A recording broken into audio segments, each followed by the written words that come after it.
Yesterday, the woman cutting my hair said she'd like to have a sky burial, where they take your remains to a mountain, cut up your body, and feed you to the vultures. That's a badass death, I thought to myself. But it's illegal in California, probably illegal in most of the U.S. Burning yourself in protest is also a pretty badass way to go.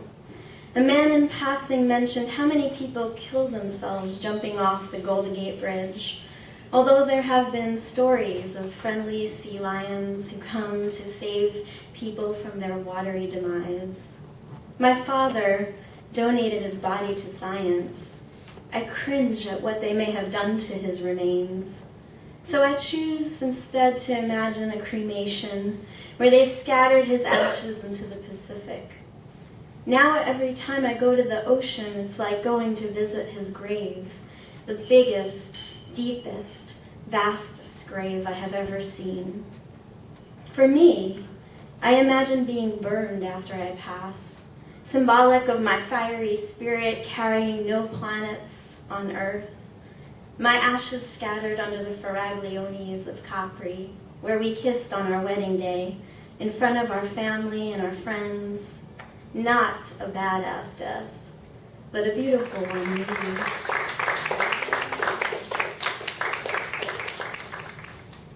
maybe. In the shadow, I came, I saw.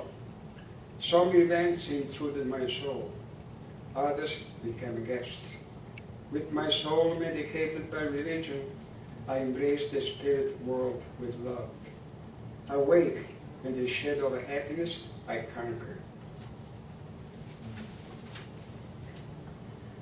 I love her still. Her eyes and the childlike smile told me of a sweet soul. My mate, an earthly Beatrice, divided by death. Love trumps all the poetry, philosophy of the world.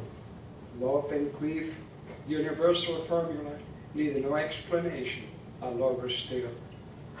Brave are those who dilute their sorrow to resurrect love for tomorrow.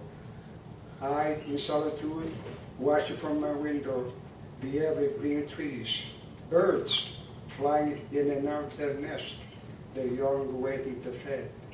Of late, they have been staying at the sill longer than usual, looking in. I wonder if they know. Early in the morning, they will be tweeting away, showing love in their own way.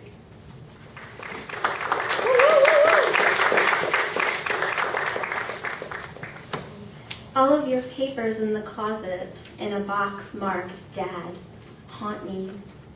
You were not one to ever be put in a box, buried, silenced, confined. You were too bombastic, too larger than life to ever be ignored. They tell me to take my grief and file it in an imaginary box in my mind to cope. But I cannot. I go reluctantly through your papers instead. Your death certificate that says you died of a broken heart, honorable discharge papers, a certificate signed by Obama thanking you for your service, marriage license, divorce papers, pictures of you. None of these documents matter, only your poems, your art decorating the walls of my life, your spirit in abstract movements of paint. I shred the rest. The air carrying your voice freely now. I throw out the box and I integrate the missing pieces of you back into my life. We read your poems out loud again and say in conversation, that sounds like something Dad would say, when a funny thought crosses our minds. And we laugh together now, as if you were here.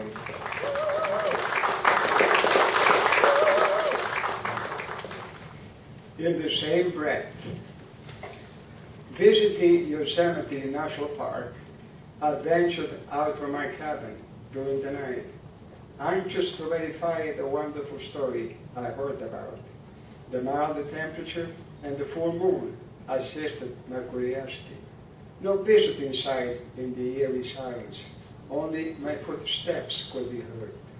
The beauty all around me like a dream, overwhelmed my senses. This space was created and abandoned for us to wander.